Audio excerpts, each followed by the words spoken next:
President Trump arrives to speak at the Asia-Pacific Economic Cooperation Leaders Summit in Da Nang, Vietnam, on Friday.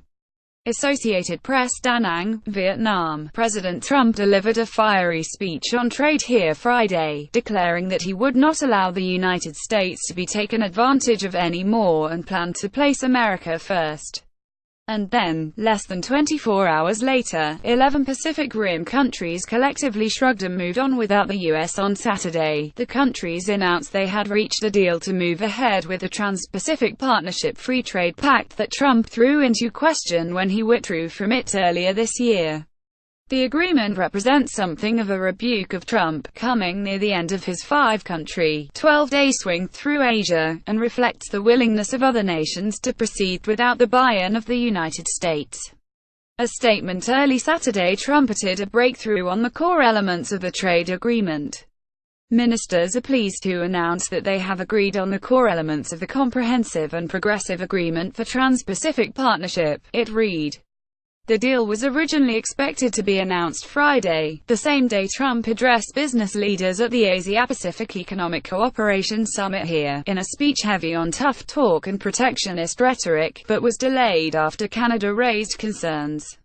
The decision to move ahead with the TPPU agreement, minus the United States, reflects how Trump's decision to withdraw from the deal created a vacuum other nations are now moving to fill, with or without the president.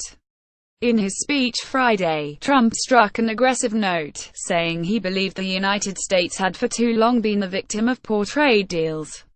"We are not going to let the United States be taken advantage of anymore," he said. "I am always going to put America first, the same way that I expect all of you in this room to put your countries first." Instead, he said the U.S. was still a willing trade partner, but only for deals based on mutual respect and mutual benefit.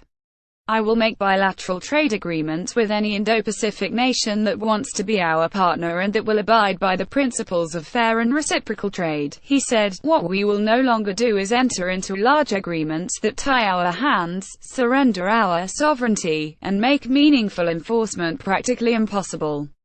A senior administration official, asked if the new trade announcement foreshadowed the United States being left behind in the region, rejected the notion, pointing out that the president is here visiting and is part of the dialogue, and has already spent a significant portion of time talking to his allies and like-minded partners in Japan and South Korea.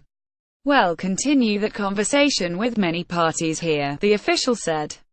"So we absolutely are engaged on the economic side, and will continue to be so."